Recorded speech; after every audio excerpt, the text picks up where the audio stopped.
presented by the Center for Auto Finance Excellence, the industry resource that shares best practices and actionable advice with auto finance professionals. Thank you all for being a part of the webinar today. This is the third of our four-part 2014 series of webinars presented by the Center for Auto Finance Excellence through the generous support of Fiserv.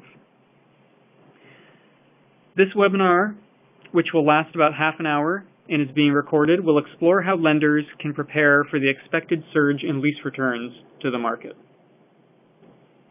The substance of this teleconference harkens to just some of what we do at the Center for Auto Finance Excellence. The Center was launched last year by Auto Finance News and Fiserv for the benefit of the auto finance community. The Center shares its contents through events like this and at autofinanceexcellence.org, which we encourage you to join. Our goal is to share unique content and insights on the practice of auto finance, furthering the overall management performance of the industry. Fresh articles are added to the site all the time. Some of the most recent delve into helping consumers repair their credit scores, creating pleasant workplace environments for workers with challenging jobs, and the implications of an expanding repo industry. Today we'll be discussing what to expect from the coming surge in lease returns as it relates to residual values and sales, strategies for how to handle cars at auction and get them back into the hands of buyers, and generally how to prepare your business for what may be a dramatic disruption of the status quo. The information we cover today will also provide a taste of what you'll experience at the upcoming Auto Finance Summit, which will take place October 6th through 8th at the ARIA Las Vegas. You can visit autofinancesummit.com for more information and to register. Please note that a recording of today's webinar will be available on the Center for Auto Finance Excellence website at autofinanceexcellence.org, and we encourage you to share that link to the webinar with your colleagues. And with that, let's get started. It'll be my pleasure to very briefly introduce our three speakers. Ricky Beggs will come first. I think you all know Ricky. Officially, he's Senior Vice President and Editorial Director of Black Book. And before that, he was Vice President and Managing Editor and has been on the editorial staff since 1981. Craig Caro will follow Ricky. He's Vice President of Fiserv Automotive Solutions. Craig has 28 years of experience in the auto finance industry with an emphasis on vehicle remarketing, internal operations, and strategies. And finally, Mike Reed is National Manager of Remarketing at Toyota Financial Services. He joined TFS in 2004 and has been in his current role since 2010. Each speaker is going to make a short presentation. These presentations will be followed by a general discussion during which you can ask questions. And you can submit your questions really at any time by typing them into the message box at the left of your screen. So please feel free to do so throughout the presentation. And we'll do our best to get to all the questions during the Q&A. And now I'm going to turn it over to Ricky Beggs, who will begin our discussion of how to play the great lease return. Ricky? Hey, thank you, Phil. We appreciate it. And thanks for everyone who's online. It's a pleasure to be here with you today. You know, as we look at here at Black Book, we look ourselves as being a source of the used market values and residual forecast. And we feel like there is definitely going to be a changing market that we're currently in and even going forward into 2015 as well. Some of the changes that are out there in the marketplace is the total growth of total sales out there as far as new car sales levels are concerned. And let's get this on the right slide. And with that, that brings additional used vehicles into the marketplace. The other things that are changing are finance options, the terms of those finances, the loan-to-value ratios, and just general approval levels within the lending side of the business. And then because of that growth in total sales and a change in the marketplace, the depreciation levels will be different than what we've witnessed over the last 3 or 4 years. And then I'm sure Mike will touch on this at the end, but the remarketing efforts will take a different need, a different focus as we go forward as well. If we look back at 2013, new car sales levels finished at 15.6 million. And the significant thing there is that was 1 million more sales in 2013 than 2012. And as we go forward a little bit, we'll see that growth continue as well. Lease penetration, which is a piece of the market that we know when a vehicle is going to come back into the marketplace, that has grown from about 20% in 2012 to 25.6% in 2014, and so far in 2014. And with those end-of-term lease returns, we'll continue to see that grow because of the number of vehicles coming back. And we consider that as part of the regular trade-in. That's part of the 60% of new car sales that have a trade-in involved. Now, the interesting thing in the marketplace is there was a change in the trade-in mix over the last several years. If we look back at pre-recession time, that age of trade-in was 2 to 4 years old, pretty consistent there. And then in 2011 and 12, when the market was very limited to new car sales and trade-ins in the marketplace, the average age of the trade-in, according to dealers we talked to, was 8 to 11 years old. And then in the second half of 13 and so far in 14, we're talking to the dealers. They're saying, well, I'm getting that 3 to 4 year old car again, and that's probably a big portion of that is probably those end-of-term leases that are coming back. But they're also getting that 8 to 11 year old car. So we're seeing a spread of values in the marketplace because of the age of the cars that are primarily coming back in. And ultimately, those lease maturities, that's going to create more of that 3 and 4 year old car coming back into the marketplace. Now, looking ahead a little bit, we talked about the growth from 2012 to 13. Well, for 14, our projection is about 16.1 million. And that 16.4 million is way less growth than what we had from 12 to 13. So the growth is slowing down as far as volume is concerned. If you look at off-lease volume being a part of that trade-in, and you look at the increased number of new car sales, that's only going to bring in about another 300,000 more trades year over year. But overall, if you look at the percentage of vehicles that were leased, 3 years ago, that looks like we might have close to 4 million end-of-term vehicles this year, and that'll be part of that 9.66 million total trades that are coming back in. Growing market a little bit more in 2015, we think that number is going to go to about 16.5 million, and ultimately that's 9.9 million trade-ins coming into the marketplace. We did see a little bit of a fluctuation within the rental market with some of those vehicles coming back into the marketplace. A lot of that was driven by some of the recalls that were out there. It didn't actually change what was coming into the marketplace from the rental returns, but it kind of affected their cycles. Some of those vehicles might have had to stay in service longer, so they might be coming into the marketplace a little bit older and with a few more miles.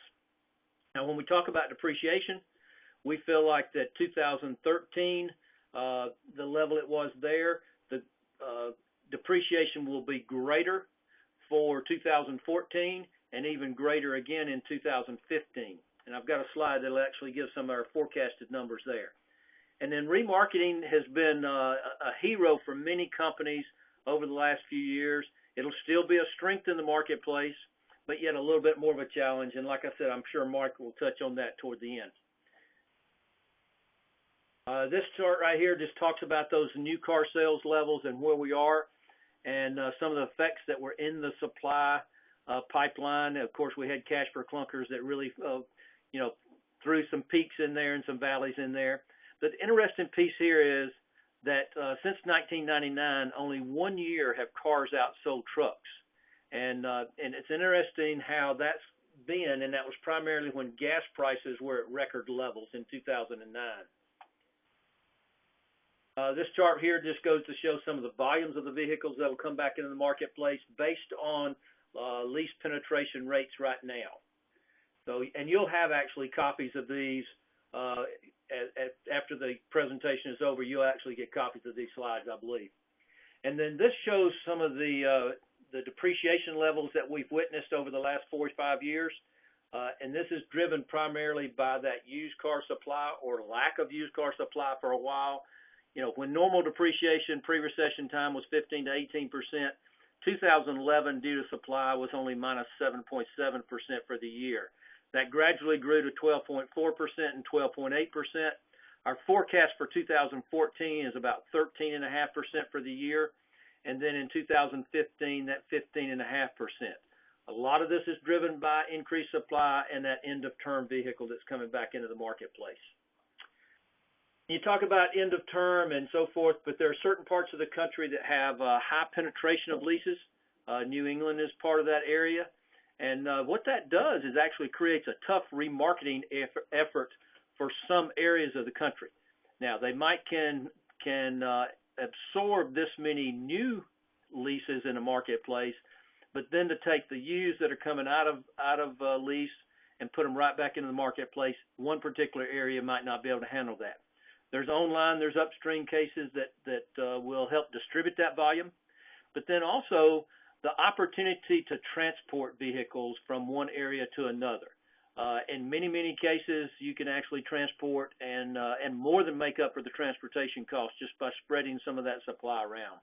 And another thing to look at is doing maybe possibly a little extra reconditioning, getting that vehicle frontline ready, where when somebody sees that vehicle, it's like, yes, I want to buy that. That caught my attention. So those are some of the things that you have to think about as far as end-of-term supply and what some of the options are. And the bottom line, as far as from our viewpoint, is number one, the market is moving, no question about it. I also showed the slide where the increasing depreciation is taking place. We're almost back at pre-recession levels and should be next year in 2015. Primarily being driven by increasing supplies of vehicles out there in the marketplace. It's not a short supply anymore. There are vehicles there. And it's interesting that the gas prices that we've had being not a factor in the marketplace as far as driving a segment of vehicles higher or lower or creating more interest. Gas prices just haven't been a factor. And if they continue like they were, hopefully we'll be at the low levels that we were last year, which popped up in November, mid-November. So hopefully gas prices will continue to decline as far as a consumer standpoint is concerned. End of term is part of the trade-in mix. No question about that. So that we know that we're going to get a certain number of vehicles back into the marketplace from that end of term. And then another thing to look at is be prepared, ready for greater depreciation and how that affects your collateral overall. And then I think the final thing that I would like to leave with you is use analytics. Use the tools that are out there and the data that's there to help you support your market decisions that you're actually having to make. So I think that'll get me. And then, Craig, we're going to actually slip the questions till later. But, Craig, it's your turn now. All right. Good morning or good afternoon, everybody, depending on where you are. Thanks again for taking the time. And Ricky, that was great, some great information. I want to transition a little bit into, Ricky talked about more of the overall economics and what's happening. But what I want to talk about some of the things that can be done before the cars start coming back and to understand what's happening and how you can plan ahead for that before the cars actually get to the wholesale market. So when I take a look at it, there's a couple key things. I ran some slides on our portfolio to show from a high level what we're expecting back, and this is after the normal payoffs and everything going through the piece. But as you can see, there's some pretty solid growth, especially when you start getting into 2016 and 2017, with the lines exactly with Ricky's presentation numbers.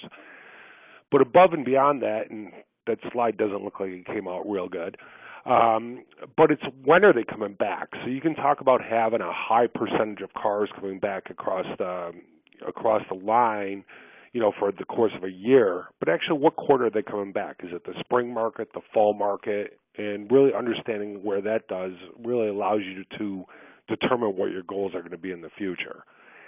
And when I took that down a little further, and I pulled out 2016 was a bigger year for us, so I took out the fall market in particular. And I started to look at the concentrations across all our portfolios. And if you notice on the slides, there are 3 or 4 models on this slide which basically are representing about 42% of the market. So in essence, we're going to see in the fall of 2016, 4 make and models. They're going to basically be a little bit less than half our portfolio. And that's something to be concerned about because, as Ricky was saying with the supply and demand, when you start turning around, you get a high concentration of vehicles coming across the border. You need to turn around and really understand and how you make your plans to hit that specific instance. Now, one of the things that we always try to plan ahead is really turn around and it's like, what are your goals for these portfolios before they come back? So when you're in third quarter 2016, the end of this year, you should start planning on what are you trying to do? Are you trying to keep those customers in the cars? Are you trying to turn around and be able to minimize your losses or maximize your gains for the whole portfolio? Most of those two tend to go through more a banking / non-captive lender, where you're really trying to maximize the amount of the cash you get into the back end. And the other side, if you're a captive, you're really pushing towards new car sales a lot. Some of the banks in different areas have different combinations of these goals. So a lot of it up front, you want to be able to turn around and say, what do I want to do with this portfolio when they're coming through? Then ahead of that, now that you're about a year and a half out, is really to start planning ahead and really start talking about, okay, here's what I'm looking to do in the third quarter of 2016. You need to be able to turn around and really understand where your financial position is on the car. With Ricky talking about depreciation going up higher, are you going to be in a loss position on this car? Are there certain pockets of your portfolio that are going to turn around and you're actually going to make gains on? And really get a good picture on what is going to happen. Not only does it help you facilitate designing your programs, they're going to be able to turn around and handle those objectives, but it's going to be able to allow you to do the financial reporting and set expectations internally. And one of the things I can't stress enough is to start early in the process. I think we all know a lot of lease cars are coming back and everybody's probably got a good handle on their portfolio. But the reality is you can make a difference on how the drivers of your vehicles are going to turn around and react at the end of the lease. It's not going to change the world. All the cars are still coming back. But it will give you the opportunity to move the needle in whatever direction you need. And depending on how aggressive your programs are and everything, it can align with your objectives to make sure it happens. And part of the deal is, as you're going through it, it's monitor the results. Up front, you can set expectations or forecasts on what you think is going to happen, but the results should be monitored on a regular basis to understand what is really happening. Is this what I thought it was going to be? Where is it changing?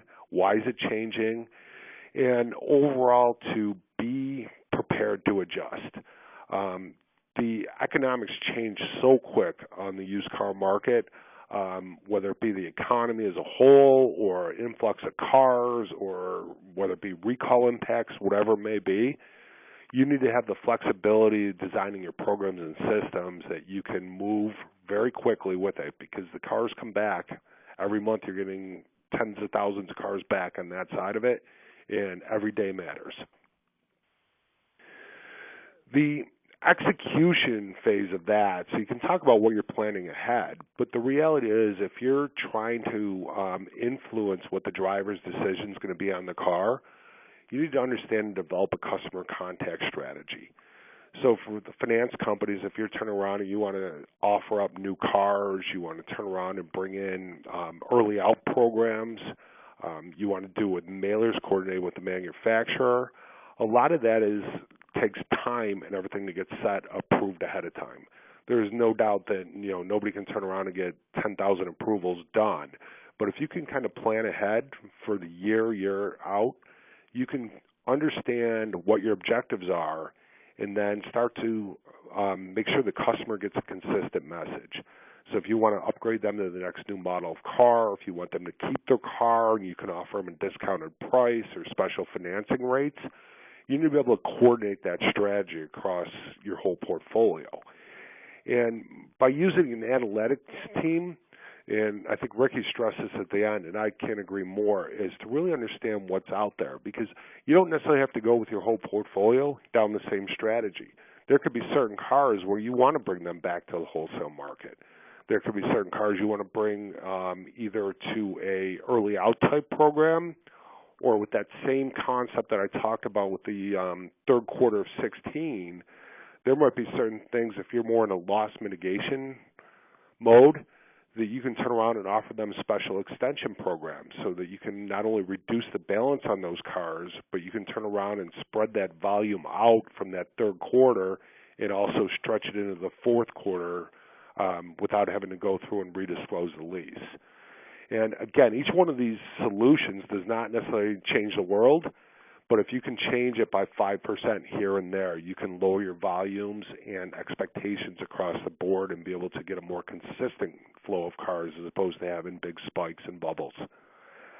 And one of the things that I think is very important is to really have strategy meetings and set up and really understand that you're going to, during that meeting, those set of meetings, you're going to have separate things. How am I doing? What's the results?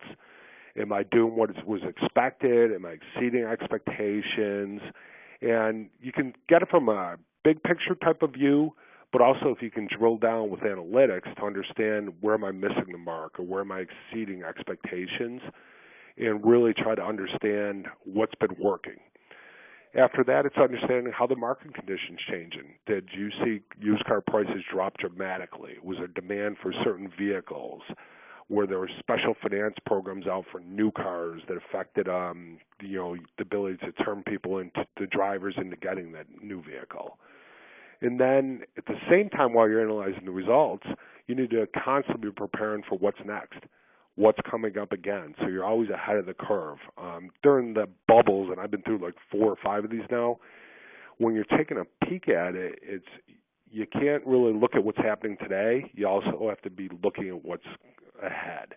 And that's the key piece, because again, going through the whole process is not an easy piece from there.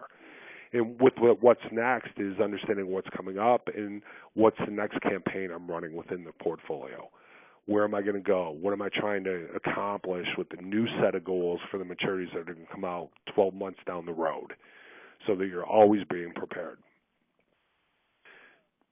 Then part of this, and I think we lost the slide here.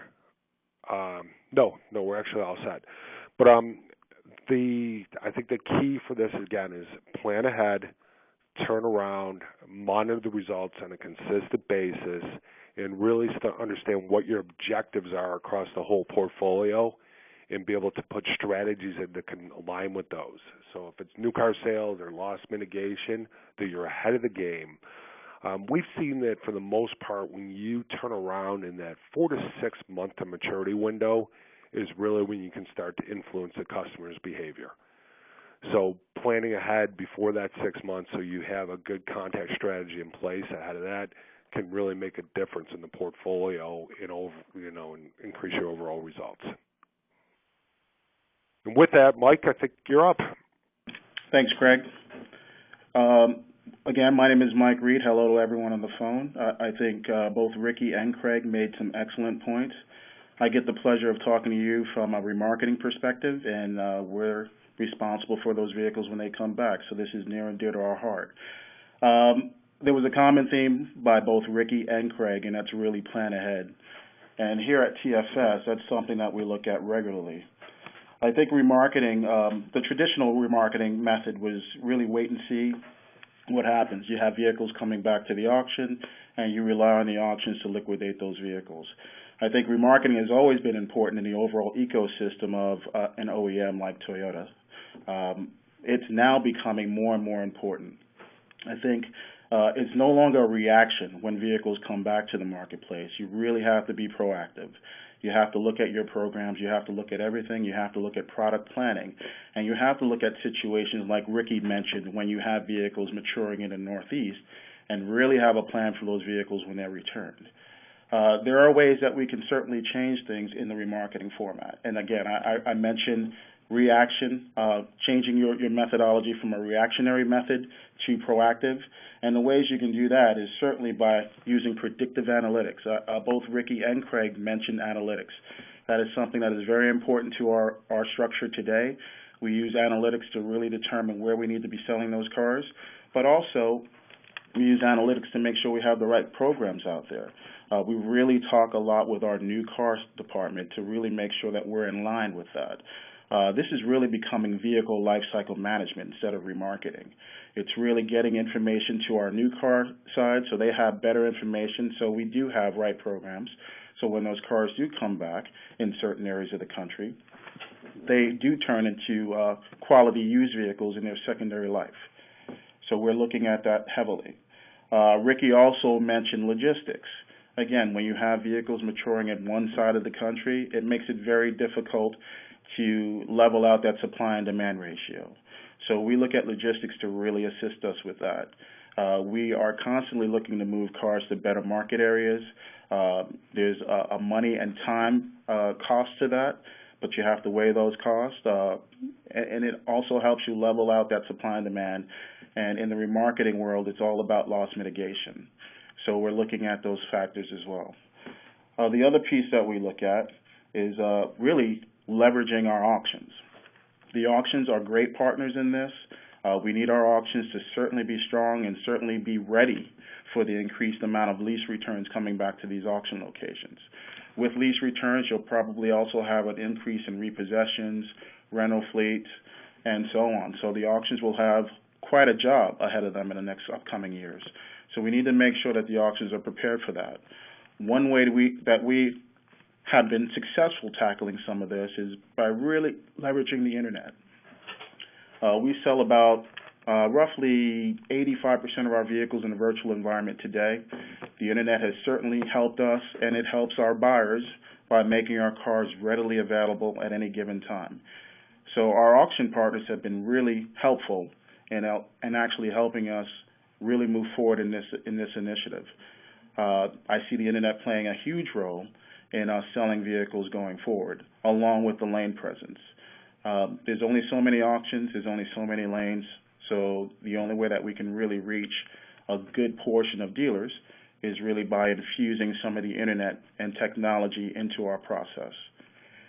But again, I think the key to this is really getting involved ahead of the game, talking to our new car partners, and making sure that we have a good ecosystem of our new and used vehicles. And there's always that communication when there are programs out. When we have vehicles coming back, we know what's coming back. And then we can support our franchise dealers. Our franchise dealers play a huge role in our off-lease volume coming back. And our franchise dealers need to be afforded the ability to sell those vehicles. So we have to look at, the same way we look at new car incentives, we have to look at used car incentives to support the volume of off-lease vehicles that come back. Again, that's creating the demand that we need for the additional supply that's coming back. So those are the key factors that I can really let you know about. I mean, I think from this point on, I think we're going to take some questions, I believe. But I'm happy to answer anything from this point on. Great. Thank you, Mike. And Mike is right. We're going to move over to the Q&A session. And just a reminder to everyone that you can type your questions in the message box on the left of your screen to send them along to us. And so a few questions came in while we were speaking. And this one is for Ricky, and the question is, how is lease penetration calculated? And I might add to that, it was interesting to see the regional emphasis there with New England. And also I wondered, are makes and models, how is the make and model distribution across leasing? Is that a fairly even thing? Okay, as far as lease penetration, how's that calculated? I reference some data that Experian has. Melinda Zabriskie has put out some information over time on what lease penetration is. And she actually publishes it two ways. She publishes it by a percentage of financed vehicles and a percentage of all vehicles sold. And the number that I generally reference for consistency's sake is the percentage of total vehicles sold that are leases in the business. So anyway, it's been an increasing number and should increase just a little bit more, but I reference the Experian data for that. As far as the regionality piece, that's just one of those things that has happened over time, that some areas are strong penetration into leasing. And then even if you expand out of the United States and you go to Canada, you'll see leasing penetration to be even higher in Canada as it is here, and primarily that may be driven by price of vehicles as well. But there is some regionality, but as far as the forecast is concerned for residuals, there is no regionality in that forecast, and primarily because of this. We do not know where it will be remarketed at end of term. So we just have to assume it could be in the same place or it could be transferred across the country. And I think the other thing is, as far as the regionality piece is, it can hold that record as far as the number of sales new for leases. But when you start throwing in the used product back into that same market, then it kind of the supply issue will overcome the good return that you need. Great. Thank you, Ricky. And a question for Craig. Should more attention be placed on planning term mix for new contracts? You know, it's always nice to be able to do that, but the reality is the marketplace is kind of really setting what the terms are in that place. It's nice if you're going back to the wholesale auction. I'm sure Mike will agree with this. If you can sell a lot of cars where you have a solid mix of 2, 3, and 4-year-old leases, but the reality is the market's dictating a lot of this, and I think you can just see it on the TV ads and everything that the vast majority of leases right now are 24 and 36-month leases. And it really depends on the programs that are out at that time. Anytime you can diversify your portfolio, you're going to spread out your risk. The last thing you want to do is have a year like we had, I believe it was like 2009 or something, and have all your portfolio come back in 2009 and nothing come back in 2011 when it started to pick up. So, yes, I think there's some attention that can be paid to it, but the reality is I think the market kind of dictates what the terms are and what other programs are outside of it. Yes, go ahead. I was saying the second question kind of goes to, can you share the make model of those top 4 vehicles that I showed? Some of it's client-sensitive data, so I can't tell you the specific makes and models, but we're really seeing, and no different than new car sales, that the bulk of it is really going to be domestic, mid and full-size cars across the board, and that's where we're seeing a lot of the different programs. And by far, that's the vast majority, and I actually showed the slide on the other 58%, and I want to say probably 8 out of the top 10 are domestic, mid, and full-size sedans. Hey, Phil, if I can complement and supplement what Craig just said about the Please do, yeah. And mix that up. Primarily, I think what Craig was saying is if you take 36 months one year and 36 months the next year, and then all of a sudden you say, hey, I want some short term, and you do everything 24 months, 2 years from now, you're going to have 2 years worth of vehicles coming back in the marketplace. So that would put a sure strain on remarketing efforts if you did that. But the other way to look at it is maybe it can be, instead of a 36-month, it might be a 39-month. So you'll have some variance there in the marketplace, and you might use that 39 or that 33-month term or whatever to have some of these vehicles come back in at a better time in the market, maybe seasonality-wise, when the market is a little bit more active. So that might be a thing to do there. Not necessarily change from 36 to 24, but maybe stretch out and add some 39 or add some 33s in there. That will affect that market, because we've done some studies on seasonality recently. It's very interesting to see how consistent some of that seasonality is over the last 6 or 7 years as we looked at some of this. So it doesn't hurt to mix some of those terms around to different levels, not necessarily just 36 or just 24, but some odd months as well. Great, thanks, Ricky. A question for Mike. Can you elaborate more on the online sales trends that you're seeing? I guess this is referring to, a lot of different things, but are you seeing the balance move toward online away from the auction lanes as one part of that? Well, I can talk to what Toyota did specifically, and that really starts back in 2008, 2009, when we saw a lot of dealers leaving the marketplace. We were stuck with a lot of vehicles that we had to remarket, and basically our only source of remarketing those vehicles was the lane. Around that time, we really looked at selling cars in the virtual space, and we started our weekend sale initiative, where we put vehicles up on the weekend. And the thought process there was, Well, you have all these vehicles that you need to remarket across the country, but there's so many dealers and there's so many auctions. How are they going to get to all these vehicles? So we decided to really invest in putting cars in our virtual environment, and that is our weekend event sales, where we have weekend event sales at both Mannheim, Odessa, and our independent auctions, where these cars run as one auction, and virtually you can buy the vehicles from Friday to Monday.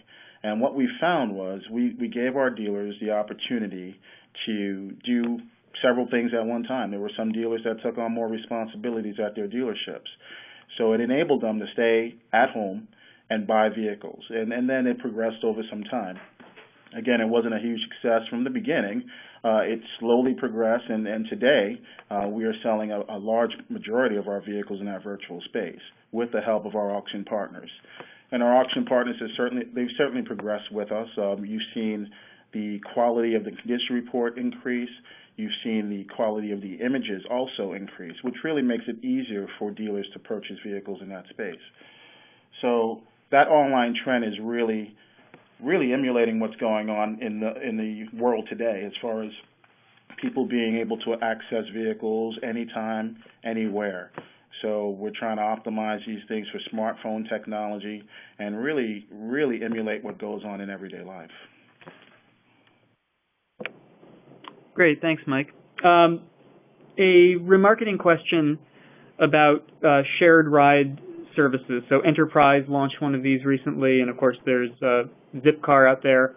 Are services like this keeping cars out of the market that might be going back into it? I don't know. Anyone want to take that one on?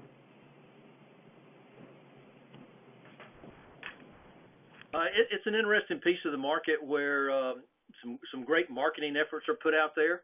It primarily fits in big cities or college towns. I don't see the volume getting to the point where it will limit new car sales or slow down new car sales. Interesting piece of business, though, to see those vehicles out there. I'm interested in seeing some of them come back into the marketplace at some point and see what condition they're in. Because if you got a normal rental car, it gets washed, it gets cleaned up on a regular basis. It'd be interesting to see if some of these in the rideshare get the same sort of service and care that the regular daily rental gets. Right, might be a little bit of extra reconditioning there, for sure. Yeah, and this is Craig. We do some backup servicing for not Enterprise, but some of the other ride-sharing companies, and I think Ricky made a good point. The volume right now is so small that it's really not going to have a big impact. Right, not a factor. Yeah, they say it's very popular with millennials, and everyone's worried about the millennials, but right, it's a very, very small piece of a bigger pie now. Another question. Based on sales channels for EOT vehicles, is there a significant difference in the sales proceeds?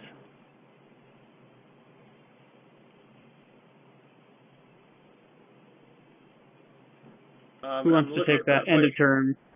Yeah, I'm looking at this question again. This is Ricky.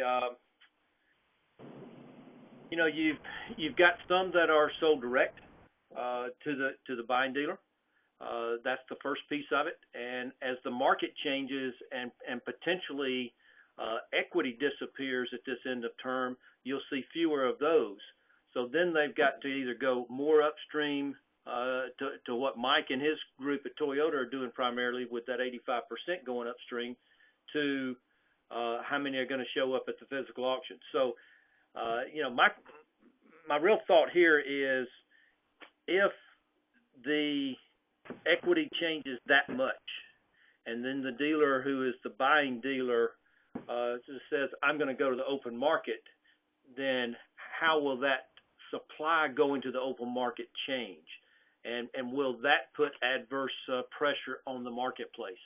But as far as right now is concerned, the primary difference that we see in sales proceeds is the condition of that vehicle gets picked off in the online upstream sale early on, generally is a better conditioned vehicle.